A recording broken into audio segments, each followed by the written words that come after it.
Hi, everyone. Good afternoon, and thank you for joining us in our 2024 complimentary webinar series covering the FAR, or Federal Acquisition Regulations. We are coming to you live today from Washington, D.C. We're glad you could all make it. Okay, so a bit about this series. As usual, all of our webinars are complimentary and recorded. The FAR has 52 total parts, and we will run through them sequentially each week on Wednesdays and Fridays at noon Eastern Time. The recordings and the PowerPoints will be posted within 24 hours of the webinar ending. You can find the recordings on our YouTube channel simply by subscribing to it using the link you see on the screen. There is no cost.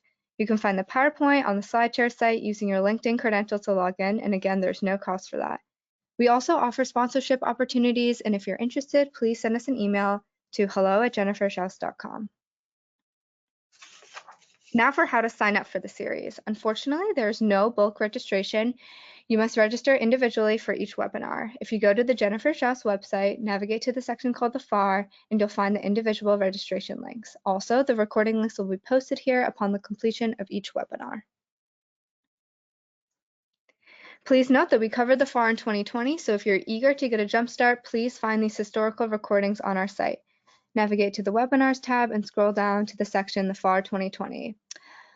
However, because it has been 4 years, many of the regulations have changed and been updated, so please use this as a reference tool only. Okay, now a bit about us. We work with established federal contractors worldwide, helping them to navigate the market. Our services range from market analysis reports to contract vehicles and compliance. Some of the contract vehicles we support are listed here on your screen. For more information, please visit our website. Those were our services for federal contractors, but we also provide marketing and advertising services for organizations who are selling to federal contractors. We can add the extra muscle to your marketing efforts via our newsletter ads and webinar sponsorship to in-person events. Please email us and ask for our media kit if you're interested. We are currently offering a buy one, get one special in our newsletter, which reaches over 30,000 subscribers with discounted rates. If you want to place an order or have any questions, please send us an email to hello@jenniferschaus.com. Contract vehicles can be great marketing tools for pursuing federal business. Current open solicitations include Navy Seaport, Next Generation, and NASA, as well as GSA Alliant. Additionally, the GSA Multiple Awards Schedule is an open and rolling RFP. If you qualify for any of these and need proposal support, please email us for a quote. As you know, congressional hearings on both the House of Representatives and on the Senate side are open to the public unless otherwise stated. We have a list here of the upcoming schedule, including the date, time, building, and room numbers. Most of the meetings take place in the Dirksen, Rayburn, or Cannon buildings. If you're selling to any of these departments or agencies, attending the hearings can be a great way to gather information, understand the process, and also network with influencers. Please join us for these upcoming complimentary webinars with various Apex accelerators. Jennifer will be covering GSA schedules as well as federal marketing for our local Apex Accelerator in Virginia. These are complimentary and online webinars, so please join us. Jennifer will also be teaching 2 classes for the Maryland Apex Accelerator, one on marketing and one on the GSA schedules. These are in July and in December, and once again, complimentary. Coming up this June, we will hear from Carrie Palmatier on small business innovation and federal contracting. Specifically, Carrie will cover information on SBIRs and STTRs. These 2 options are a great way for tech companies to grow in the federal sector. This is a 2-part series, and as always, these are recorded and complimentary. Please join us and over 300 government contractors on Monday, June 24th at the Kennedy Center for our Federal Government Contractor Summer Soiree. Firstly, we want to thank our event partner, Bitspeed, and also our sponsors, Capital Bank, RXO, GovSpend, Federal Compass, Fully Promoted, Sandy Spring Bank, AtWorks Systems, and Caltech. You can also meet with the federal government, including the SBA, USAID, NSF, NAVC, NAVAIR, U.S. Air Force, the Army, and the VA. Additionally, we want to thank our in-kind sponsors, the Virginia Apex Accelerator and Nova Hispanic Chamber. Please register in advance to attend or consider sponsoring. The ticket prices increase this Friday, June 7th. Our webinars are complimentary thanks to our long-time and generous corporate and in-kind sponsors. Please allow me to introduce them. We would like to thank our friends over at GovEvents, the premier platform for posting events related to government and government contracting. You can find all of our webinars and our events on govevents.com. as well as recordings from our past 600+ webinars. We also want to thank Tom Johnson and his team at Set Aside Alert, the go-to publication for contracting opportunities for small, women-owned, veteran-owned, HubZone, and 8A firms. Visit setasidealert.com for more information. The Fairfax Economic Development Authority has an online calendar of events and webinars. We want to thank them for posting our events and webinars on their calendar.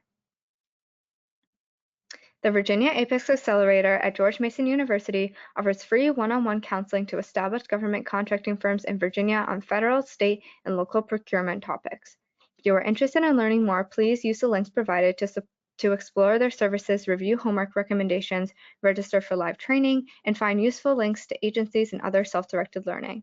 One-on-one counseling is limited to eligible client companies. Appointment requests are handled in the order they were received and based on counselor availability due to high demand. Online resources and group trainings are free with no restriction on business location. Join the Greater Reston Chamber of Commerce's monthly GovCon Council meeting to network with peers, learn about upcoming events and opportunities, and help to shape future programming. The meetings take place the fourth Tuesday of each month at 8:30 a.m. the Greater Reston Chamber of Commerce. The next meeting will be on June 25th. Do you want help winning government contracts? Bitsby can help. Users can find contract opportunities from federal, state, and local government. Additionally, you can search for teaming partners, incumbent point of contacts, expiring contracts, compliance matrices, and also proposal templates. Create your login today at bitsby.com. Bitsby is an official partner of the U.S. Small Business Administration's E2G and Power to Grow program. Events are the ultimate engagement channel to bring government and industry together. 68% of government personnel report that they attend more than one event each year. The Federal Business Council, or FBC, has worked with the government and industry for 45+ years to create gatherings where ideas are shared and to help government achieve its goals. This includes agency industry days, cybersecurity symposiums, technology expos, and offsite meetings. FBC provides full lifecycle meeting planning and event management. With over 5,000 meetings under their belt, FBC has the experience, systems, and personnel to make your next event exceptional. Learn more at www.fbcinc.com. Join us at the Government Procurement Conference on Wednesday, June 12th for a special one-day event focused exclusively on government procurement opportunities for small businesses. This one-day event at the Washington Convention Center will help you do more business with the government, meet and network with hundreds of government and business exhibitors looking to work with small businesses. Matchmaking sessions can match you with government buyers and prime contractors, and the education sessions on small business topics will provide the most up-to-date information. Visit gbcnow.com for more information. Now, last but not least, please check out our friends over at GovBrew. GovBrew is the most read GovCon newsletter, keeping thousands of GovCon professionals in the loop with news, updates, and opportunities in the federal contracting market, all in a fun and accessible email that only takes 5 minutes to read and is 100% free to join. It goes out every Monday, Wednesday, and Friday at 7 a.m., and it's filled with great content, event postings, webinars, and more. We encourage you to sign up at govbrew.co, or you can use the QR code you see on the screen. And now the reason we're here today is to cover FAR Part 38, Federal Supply Schedule Contracting. And let's meet today's speaker. Please welcome Tony Anakeefe to the webinar. Tony, we're so glad to have you with us today and are excited to hear your presentation. I'm going to put myself on mute now and turn the floor over to you. Thank you again. Thank you, Emma, and to the Jennifer Schaus team. It's good to be back and talking about another FAR section. We're going to be talking about Part 38, the Federal Supply Schedule Contracting FAR section. If you could switch to the next slide, please. The interesting thing about FAR Part 38 is it's probably the shortest section of the part in the FAR. It's 3 sections long. And we could be done with a seminar in 5 minutes if one wanted to, but kind of like a spring flower, Part 38 opens up to a whole area of very favorable contracting opportunities for contractors. That's what we're going to talk about. We're going to talk about what the FAR Part 38 covers, why it's important to contractors, how you get on what's called the GAS multiple award schedule contracts, how they work, and then we'll also talk very briefly about VA schedule contracts. Next slide, please. So, as I said, FAR Part 38 is all of 3 sections, but what's nice about it is it prescribes the policies and the procedures for contracting for supplies and services, which are really commercial items and commercial services under what's known as the federal supply schedules. It's somewhat confusing because it's synonymous with two other terms, which is the GSA Schedules Program and the Multiple Award Schedule Program. Those are three synonymous terms that are used at various locations in the FAR. We will be talking generally in terms of the FSS and the MAS programs. The overall program is administered by the General Services Administration, but the GSA has delegated certain responsibilities to the Department of Veterans Affairs, and then subpart 8.4 of the FAR addresses how one proceeds through ordering and related processes once one has a scheduled contract. If we could switch to the next slide, please. Great. So I said that it's administered by the GSA. There are really two FSS programs. One is the Multiple Award Schedule, the MAS, which is what we're going to be talking about the most today. There is a more specialized program administered by the VA, which is the VA Supply Schedule Services Program. It really is a program to supply medicines, medical equipment, everything you can think of in the medical profession. And then there's a Department of Defense schedule system for military items that is not part of the federal supply schedule. We're not going to talk about it today. And of note, the links that we provide here are links that you can go to delve a little more deeply into the various topics that we're talking about. So the GSA program, the VA program, the DoD program are all set out at those links. Next slide, please. So what does Part 38 do, and why is it important to the government? As you might expect, the government has many ways to buy various products. There are standard procurements. There are GWAC contracts like OASIS, which are tied to particular agencies. There are IDIQ contracts and the like. But the FSS system has been popular since it was created decades ago because it provides a simplified acquisition process to buy commercial supplies and commercial services. It really allows the government to go quickly, use indefinite delivery, indefinite quantity contracts, i.e. they're not bound to any particular amount or items when they're buying, and use simplified acquisition procedures to go about making the purchase. The other thing is that the prices are pre-negotiated, so they're already determined to be fair and reasonable, so the government doesn't need to do price evaluations. The other nice thing is that you can get potential discounts for volume purchases that are usually handled through long-term agreements known as BPA, Basic Purchasing Agreements.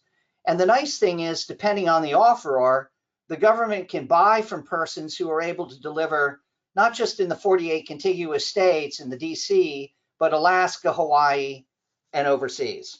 In effect, this is the Amazon service, or what used to be the Macy's catalog for the federal government. Let's go to the next slide, please.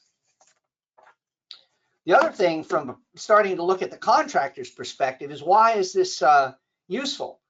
The fact is that every agency of the federal government, or almost every agency, is required to use it.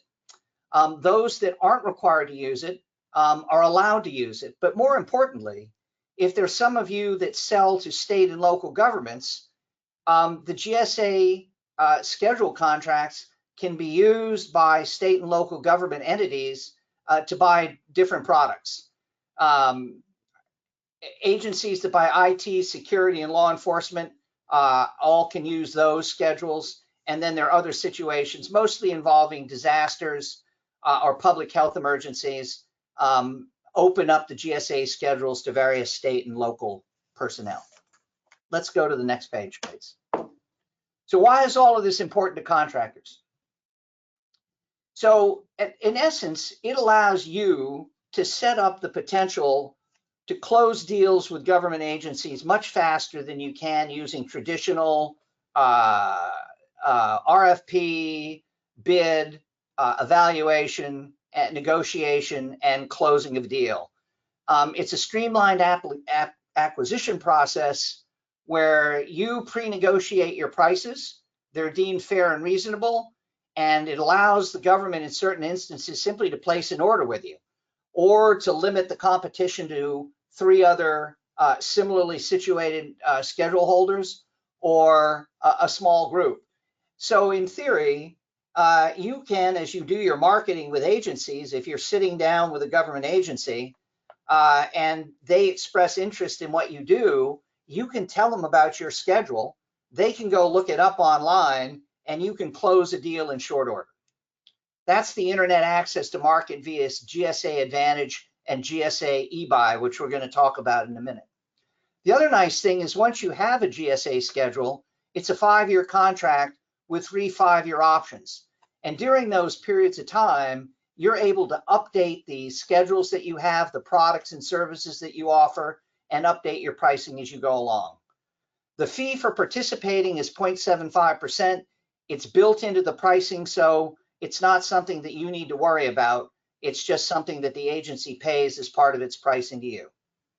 The other nice thing that people don't often talk about is that different GSA schedule holders can team up to offer an expanded product to the government agency. Now, these are a little different than the teaming agreements that you talk about in traditional government contracting, where 2 entities get together to team up to go after a particular procurement.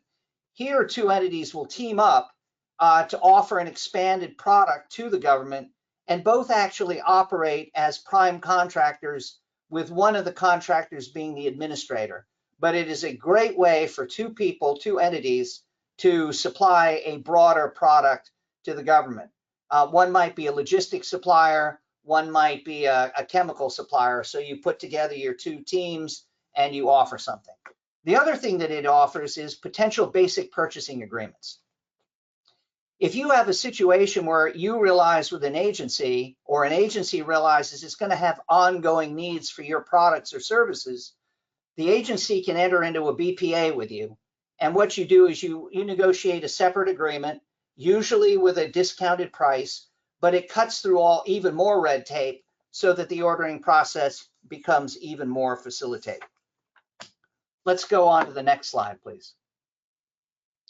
So question is, do you fit within the GSA mass schedules? And the answer is generally yes. It used to be, prior to 2019, if you wanted to get on a GSA schedule, you'd go to the GSA webpage and you'd find there were, I don't know, 40 or 50 different schedules. There would be one for facilities management, and then there'd be one for fire, and there would be one for IT. And the challenge with that system was, if you had multiple products or services that you supplied, you might actually have to apply for and get on to different schedules to sell your product. They started prior to 19 to start to collect some of these schedules into more unified programs, such as the MOBIS schedule for professional services. But in 2019, they rolled out a different system. And what exists today are 12 large categories. And we've set them out on this slide, and they range from office management to transport, logistics services, and travel. And then within each large category, it's broken into subcategories. And I've used the example of information technology, which is one of the large categories. It's broken down into a variety of subcategories, such as electronic commerce, hardware, services, things like that. And then within the subcategories, you break it down to special item numbers, which are known as SIN numbers. And you can see there a listing of the SIN numbers under electric commerce. Those are the important numbers, because as you decide what products you offer, you are going to associate your product or service with a special item number. And then you're going to work your way back up to the large categories, which will become the basis of the multiple award schedule contract that you are going to complete your application for. I've listed a link at the bottom. That link will take you to a page where you can examine the large categories and the various subcategories and special item numbers listed under that. Let's go to the next page, please. So those sitting out there, often fairly new businesses, wonder, well, is the GSA schedule the thing for me to do to start off? And The answer is it may or may not be. The barriers to entry are very low for the GSA schedule. You basically need to have been in business for some period of time. It used to be you had to be in business for 2 years. And the reason is that the government wants you to succeed, and they want the GSA schedule to program to succeed. And they used to think that if you had 2 years of experience selling your products, that was a likelihood success. More recently, they have started what's called the Startup Springboard program if you have less than 2 years of experience. And what you do under the Springboard program is, say you've had another business in another line, or the people that run your company have extensive business experience elsewhere. You can use that experience in your submissions to show and convince the GSA that you're a responsible contractor and you'll be able to succeed. It's opened up the business to an entity usually that's been in business for a year or so. The second thing you need to do is establish that you have commercial sales of products or services. You probably wouldn't be looking at the MAS schedule if you weren't already selling into the market. And by selling into the market, that generally means selling into the private sector. But the private sector also includes selling to state and local governments if you do that, or selling to existing prime contractors who sell to the government. All of that can be used to establish the fact that you have commercial sales of products and services. And then the last thing you need to be able to do, and you need to check, is you have to be compliant with what's known as the Trade Agreements Act. The United States likes to buy goods that are mostly made in the United States. And there's something called the Buy American Act, which governs the procurement by the government of items. That is partnered with another act called the Trade Agreements Act. And what the Trade Agreements Act says, that if your products are either made in the United States or in a qualifying country, it will be treated as if they are US goods. And one can go into Google and search Trade Agreement Act countries, and you will find, for instance, that all the countries that have signed the World Trade Agreements Act, World Trade Agreement, and have signed on to the procurement system, or the countries that have signed various free trade agreements with the United States, are all Trade Agreements Act countries that can be used for supplying products to the government. One doesn't want to run afoul of this. The consequences of acting improperly can be severe. But let's move on to the next slide. So you've decided you want to do this. How do you go about it? So the MAS schedule is really set up to be something that you as a company can do yourself, or you can use consultants or lawyers to assist you. That link that I provide to you is really the introduction at the GSA website that you actually will need to go to yourself, because the first thing that the GSA requires is that you take 2 courses. Now, you don't need to take them immediately. You can take them at any time within 1 year of submitting your application. But when you do submit your application, you'll have to check off a certification that you've taken the 2 classes. And really what these classes are, the first one, Pathways to Success, it takes about 3 to 4 hours to get through it, but it really provides a good overview of the GSA schedule program, what's expected of you, how to compete and succeed as a contractor, how to develop a schedule, how to do a business plan, how to submit offers, and the readiness assessment, which you have to do through an authorized representative, really helps you to examine whether there's going to be a good fit for you. I mention this because there's something important about MAS schedules. Over the years, we in our firm get lots of calls from people that want to be on a GSA schedule, and you begin to talk to them about what they want. They will tell you that they're too busy and they would like you to do the work for them. And there are consultants that will tell you they'll do all the work for them. But at the end of the day, there are 2 things. One, who knows your company better than you, yourself or a lawyer or a consultant? So it's important for you to be involved in the process so that the application that you submit is the best one possible that reflects your company. The second is that the MAS schedule and the GSA program is not a ticket to riches. Money doesn't fall from trees, and it requires the same kind of investment that you would make in entering into any new company.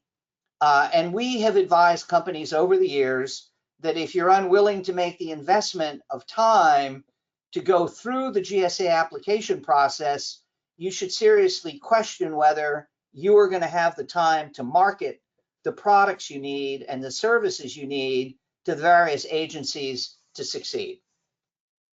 Let's go to the next slide. That's the initial steps. While you're thinking about taking the various courses, the 2 courses you need, these are some of the mundane things you need to do. You need to register in sam.gov and obtain a unique identifier. That is what classifies you as a government contractor, and that number is used to track you through the processes that you go through in various contracting. The other thing you'll find in sam.gov is if you're a small business, you're able to register yourself under certain NAICS codes, 1 or 2 of them, as your primary and secondary NAICS codes to qualify you as a small business, which has various benefits under the mass schedule system.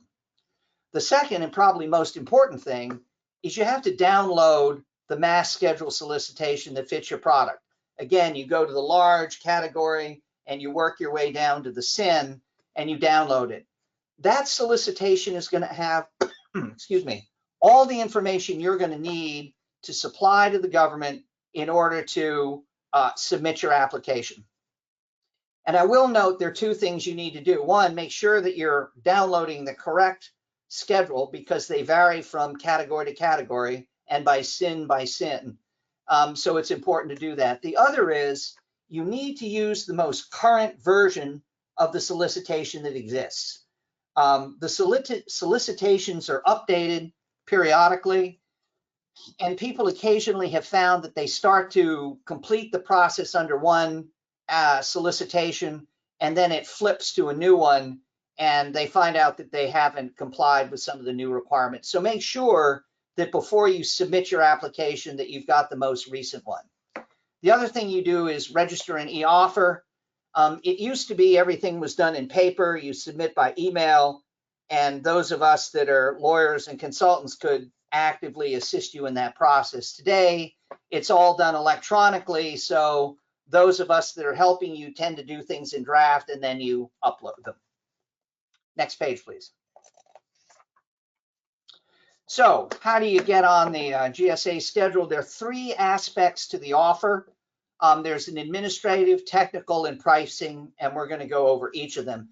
There can be a little bit of variation based on the particular mass solicitation that you have between these in their requirements, but they generally follow the same pattern. So let's go and look at the next slide, which covers the administrative aspects. So the administrative side really wants basic information about you. Most of this stuff is self-explanatory.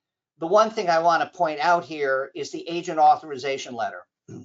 As I've said, when you're going through the process, you're going to have to pick a negotiator, an authorized representative of your company. So you may be working with a consultant or an attorney, and the question then becomes, do you want that consultant or that attorney to be able to submit your application for you and to be present during the negotiations? That's really something that it's a discussion that you should have internally to decide whether you're comfortable negotiating these terms by yourself. Obviously, if you turn over your negotiation authority, or other than just having a consultant present, you want to make sure that they know the parameters in which they're negotiating. Lots of companies handle this themselves. This is the core part of the GSA schedule process, but you may want to authorize a consultant or a second person to be a co-negotiator. In terms of financials, it kind of depends on your situation. If you've been in business for 2 years, you probably have an income statement or a balance sheet and that you submit.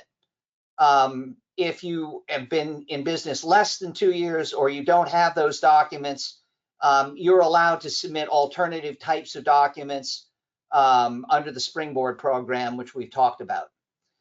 The other thing is, if you're a small business, you're invited to participate in the GSA program, there are a number of opportunities that are set aside for small businesses. If you're not a small business, you're other than small business under the NAICS codes, you have to create what's called a small business subcontracting plan. And the idea is, as you probably know, the government seeks to encourage the participation of small businesses at various levels in the government. And one of those is by encouraging larger businesses to use subcontractors as part of their plan. And so as you are thinking of how you're going to fulfill the needs of the government, you need to think about what small businesses you can bring into the fold of your operations to provide them opportunities. The other thing that some companies do is they become a reseller of others' goods. They not so much sell their own, or they may sell their own, but they want to enhance their offerings by selling products of other companies. In order to do that, the government wants you to guarantee that the supplier of the products that are going to be offered on your schedule will be there. And so you have to negotiate a letter of supply from whoever manufactures the products for you. There are some companies out there that actually do not get GSA schedules. They only sell their products through resellers. They've done that so that they can maintain some separation and they don't need to get into the government contracting world. It's one of the ways that some companies get into the government contracting world indirectly. They sell their products through a reseller who takes a little markup, does the administrative work for them, and they get the benefits of the government access. Next slide, please. So once you get through the administrative part, this is kind of the meat of what you're doing. This is when you tell the government, you know, you're able to provide the products and services. And how you do that can vary based on the different applications, what are required. Some will require more of a narrative, some will require more quantitative proof. But there are really three parts. One is your corporate experience narrative. And that's where you talk about basically how your company's operated over the last 2 years. You know, who you market to, how you operate, that kind of thing. It gives a picture of what you've been doing for the last 2 years. Under the Springboard program, of course, you don't have as much experience, and there are alternative experiences that you might provide, i.e., before I created ABC Corp, I was involved in XYZ Corp, and we did this. And that shows that we have experience. If you're providing services, the government wants to know how you did on prior contracts. If by chance you're an existing government contractor and you provided services, agencies are supposed to provide what are known as CPAR reports every year or every 6 months, depending on the project. And you can provide copies of your CPAR reports over the last 3 years for 3 distinct projects. The other thing you can do is that the GSA has a questionnaire that they can supply to you, and you send it to 3 entities that you have done work for, which can be commercial entities or state and local governments or other prime contractors that you've done work for, and they agree to fill out a questionnaire.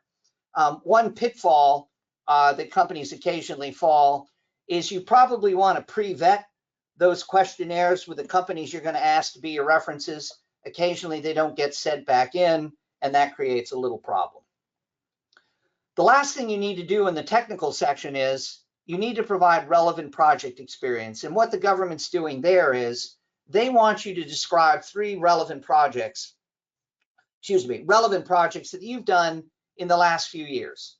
You know, what have you done for your SIN, right? Did you sell fire equipment to the town of Denver, city of Denver? And what did you do and how did you do it, and talk about the project? Did you sell IT to another company?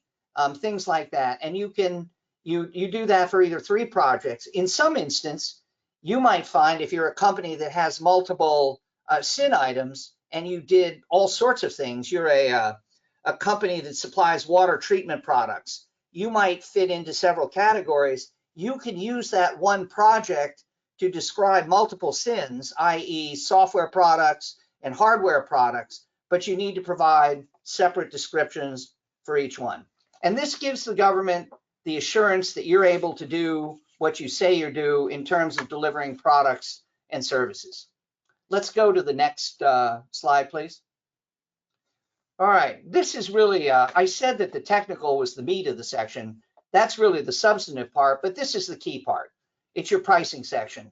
And the thing to keep in mind here is, although you're making this as a submission, it is not locked in stone. This is your proposal to the government, which you'll negotiate with the GSA. One thing that you'll find in dealing, or have found, or will find as you deal with the government is, you often have to show your cards to the government before you enter into negotiations. It gives them an unfair advantage, but they're a big player and those are the rules you have to play by. So there are three elements to your proposal. The first one should be pretty easy. If you're already selling commercial items or services in the market, you probably have a commercial price list that you publish, or you have an internal market rate sheet that you use to set your pricing when you're selling into the private sector, whatever it is. You need to provide that to them. The second is commercial sales practices. So this is the process by which you go about making sales to various companies around the United States or overseas, the kind of discounts you use, and how the company went about developing its most favored customer. And the most favored customer is somebody, it may or may not exist, you may have thought about it, or it may just be your biggest customer that you give the most favored terms. It's something that you need to keep in mind, because the other thing that you're going to have to determine in the GSA pricing schedule is your basis of award customer. That is often the same as your MFC, but the basis of award customer is that one or multiple group of customers whose pricing you are going to use as the basis for your pricing to the GSA. And the reason that's important is, if you're a small company with a small set of products or services, this is fairly easy to determine. You decide that the Acme company is your most favored customer and you want to use that as your basis of award.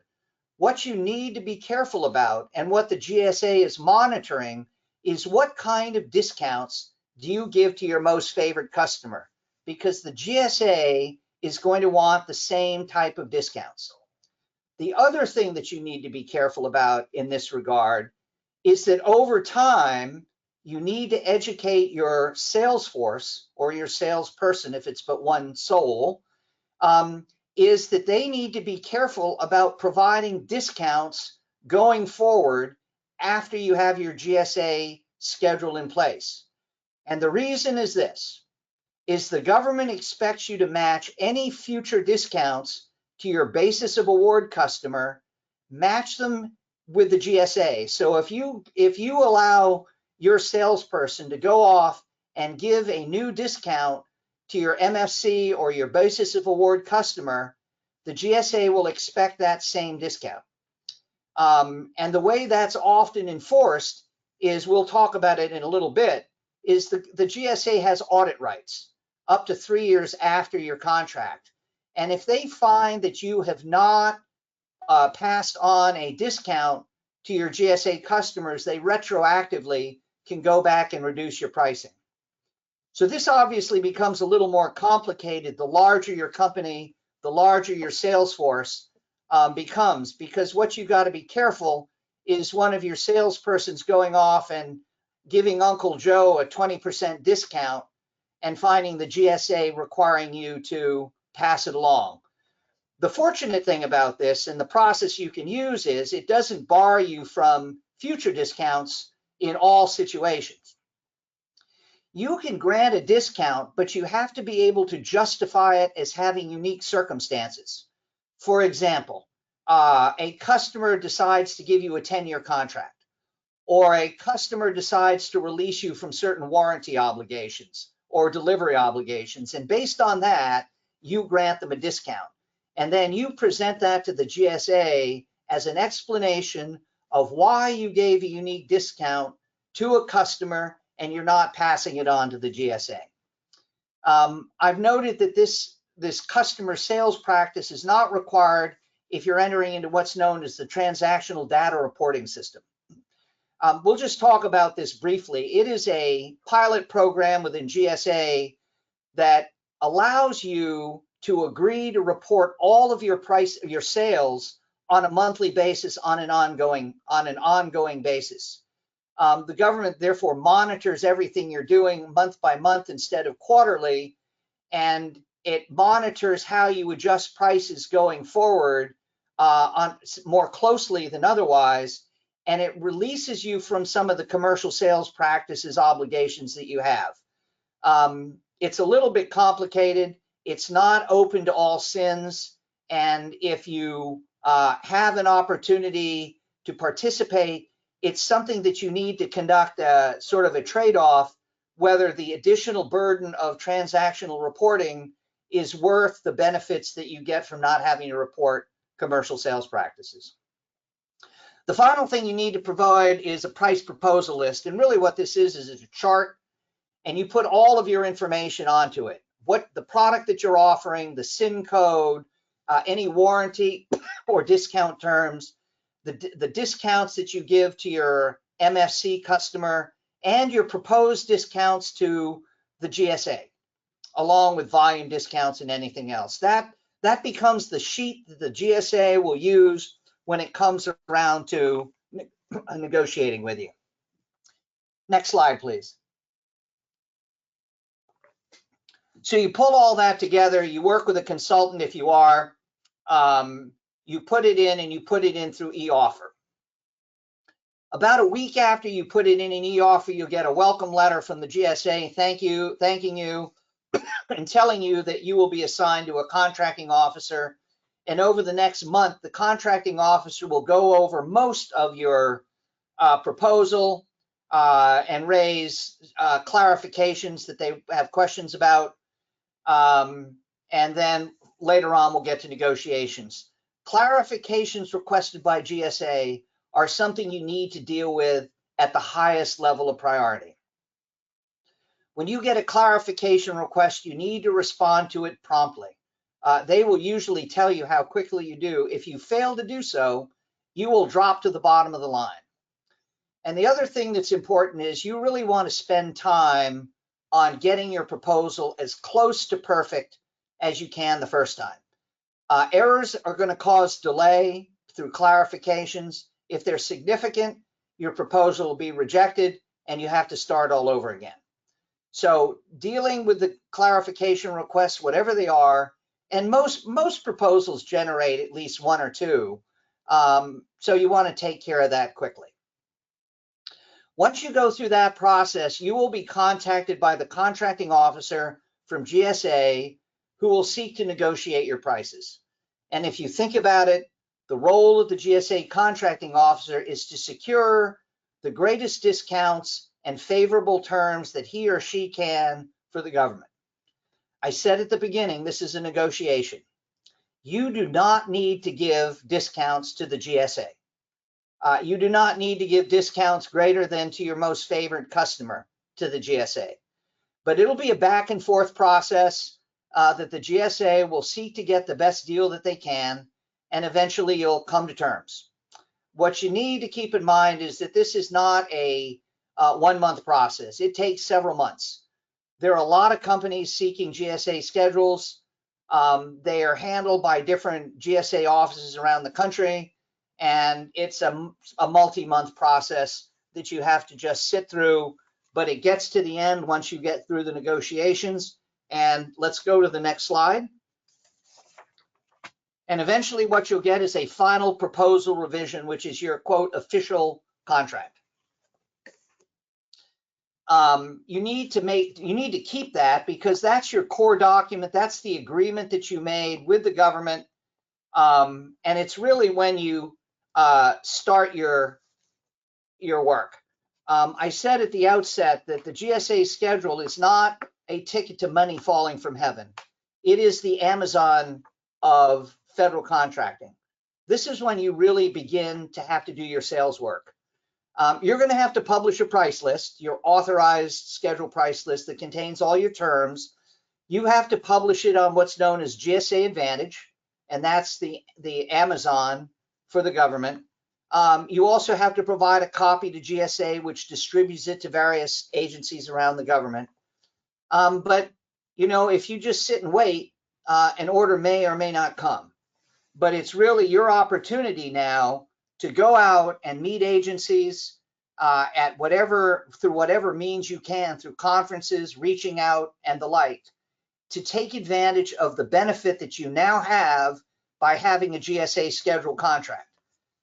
All right, so let's move on to the next page. Now that you are on the GSA Advantage and you have your schedule, your services or products are now available to everybody in the government. And where the government goes is to GSA Advantage. It's like going to the Macy's catalog or Amazon, and they want plumbing supplies or IT services or trucking services or moving services or facilities maintenance. And they go on there and do searches, and hopefully your company will come up. The other thing that you gain access to by getting a GSA schedule is something called eBuy. And that's an electronic platform where agencies are allowed to post requirements.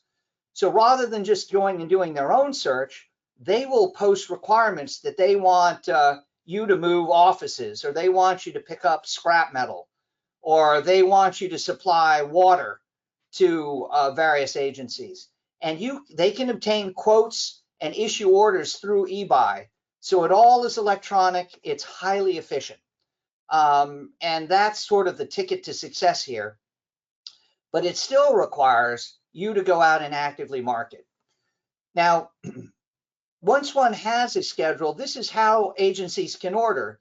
If one is ordering below the micro purchase level, those are tiny orders, but they're not to be discounted because every sale helps.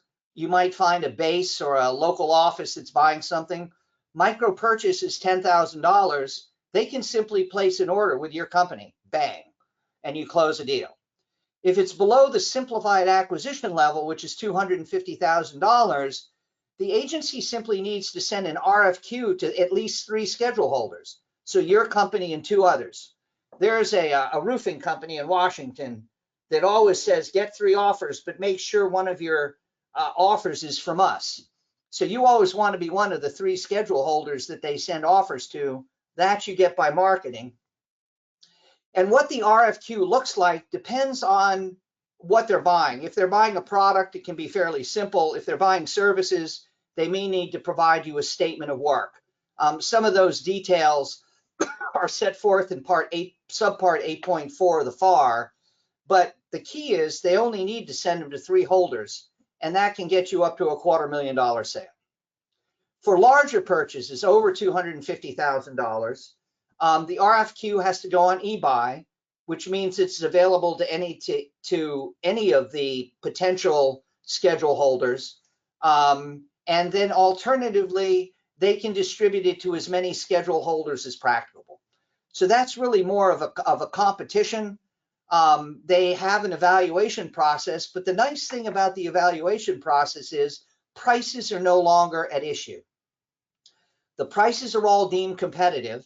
So once they go through the technical evaluation to see if you actually got the products they want and perhaps the management structure to provide guarantee that you can perform, then they simply can look at the schedule prices and see which one they want to buy in terms of being lowest. And they can do it on a best value basis. I mentioned earlier BPAs. Once you start working with an agency, they may decide that you have ongoing needs. So we recently had one where an agency deals with a lot of water service entities around the country. And they've entered into BPAs to supply hardware and software with a company. And what it does is it simply simplifies the ordering process so that the order doesn't need to have a lot of terms and conditions. Those are set up under the BPA. The contractor provided an additional discount to that agency, again, because it was a long-term, up to 5 years, of facilitated and easy procurement. One thing to keep in mind is just because you give an additional discount to one agency, it does not require you to give similar discounts to other agencies. When I talked about earlier your basis of award customer, the fact you give an agency a special discount does not require an adjustment to your basis of award pricing at the time. So each agency wants to get a deal, you can give it to them. The one thing we did find, or we have found over the years, is occasionally agencies talk to each other. They find out that one agency's gotten a better discount, and they might pressure you to give them a similar discount. But that, again, is up to you and in the discretion. The other thing that agencies can do, as I said, if you're a small business, agencies can set aside procurements for small businesses, just like they can any other business. They also, in emergency situations, if they can justify it, they can limit the number of sources that they seek awards from. And so if you have an emergency, they need to fill it, they can go to 2 or 3 companies and fill it that way. All right. And similarly, you can limit a BPA. A BPA itself can be a single BPA with a company A, an agency, Department of Agriculture, or the agency might decide that there are 2 or 3 schedule holders that they would like to enter into BPAs with. So they give a multi-award BPA, and that allows them to restrict the competition to those 3 companies on a going forward basis for up to 5 years. It's a lucrative thing for the companies, even if it does mean they get a small little discount. Let's go to the next slide, please. This is fairly boilerplate. MAS schedule performance requirements are not that different than any other contract. There's the normal inspection and acceptance. Usually inspection is at the destination unless the order says something else. There's special situations where they may want to inspect something. Non-conformance, you have to look at each order for the requirement. There are some orders that will require repair and replacement at your expense.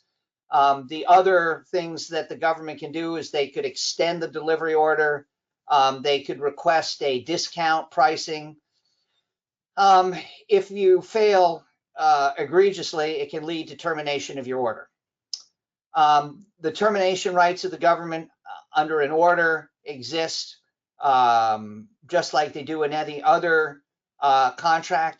One thing to keep in mind, though, is a lot of what occurs is that there's the GSA schedule sitting at the top with a GSA schedule contracting officer. Orders are issued by different agencies. So GSA has the schedule, but it might be the Department of Interior that's doing the ordering. To the extent that you have issues on the order, you're going to be dealing with the Department of Interior contracting officer rather than the GSA schedule contracting officer to resolve that. So if you have disputes, you go to that contracting officer, and any appeals are handled in that regard. Sometimes there's a dispute about the overall GSA schedule terms, and that may get elevated to the GSA level. One thing to keep in mind, I said at the beginning that GSA mass schedules are IDIQ contracts, indefinite delivery, indefinite quantity contracts. For most IDIQ contracts in the government, they cannot be protested unless they involve a fundamental change to the terms of the procurement or they exceed a certain dollar amount. A GSA mass schedule order can be protested. So that is one of the rights that you have in that situation that you don't have in others. Let's move on to what I think is almost the next to last slide, and that's compliance. This is the other side. You've gotten a mass schedule, you're rolling along. You need to have somebody in the company making sure to cross the T's and dot the I's. You have to review the contract terms and conditions. There are a lot of them, and you need to go through them, and somebody needs to be generally familiar with them. I like to say that if you have a lawyer or a consultant, you need to know enough about the contract to know when to call and phone a friend. If you do that, you usually can avoid issues. The key thing about GSA schedules is you have to sell $25,000 of goods or services in your first 2 years and each year thereafter. I mention that because there are plenty of companies that get their GSA schedule. They didn't have a sales force set up, and after a year or two, they're kicked off the GSA schedule, and all that effort goes to waste. Sales reporting and industrial funding fee. If you have the standard GSA schedule and you're not on the TDR monthly reporting system, you have to file a report on each of your total sales for the quarter, and you have to pay your industrial funding fee. That's that 0.75% that you pay to GSA. Again, that's baked into your price already, so it's not something that necessarily comes out to your pocket. It's something that the agency in effect pays to you, and you turn it over. The failure to do that, of course, can lead to audits and all sorts of problems. It's also important, if you're a growing company and you're evolving, you come up with new products and services, there's a means to modify your GSA schedule to add products. You can also remove products or services if you don't offer them. You need to adjust your pricing. I told you you need to educate your sales force not to give willy-nilly discounts to companies, which can come back to haunt you. You also need to update your Advantage catalog so that, just like anybody selling on Amazon or anywhere else, you want it to be up to date so that people know the deal that they're making when they order from you. If you're not on TDR, you've got to update your commercial sales practices, how it is that you deal with the public on an ongoing basis. One thing I wanted to note about that, some companies that are commercial enterprises get involved with the government and they become so successful, they stop selling to the private sector. And there's nothing wrong with that. The challenge comes that down the road, when they get audited, and you get audited probably every 5 years, and you're asked to prove the basis for your pricing, some companies find that they no longer have any commercial sales prices to offer the government as justification to what they're charging. What happens at that point is that the company has to go through the somewhat arduous process of providing cost and pricing data to justify their prices that they're charging to the government. So it's always good, even if you're successful in the government market, you want to continue to maintain some sales presence in the private sector to maintain the support and proof for what you're charging the government. We talked a little bit earlier about the Trade Agreements Act. The products really that you're serving have to come from the United States or from a qualified country. And what that means is that the product is either manufactured in the United States from components that are 65% the product of the United States, or similarly can be products of a qualifying country. And a product of a qualifying country means that it's manufactured or produced from materials in that country, or if they get products from a third country, they're substantially transformed in that qualifying country. So if you are making air conditioners in Malaysia, and Malaysia is a qualified country, and you get some of your parts from Thailand and Vietnam, and you bring them into Malaysia, you have to substantially transform them into a new product such that it's the product of Malaysia, and that then gets treated like a product of the US, and you're set to go.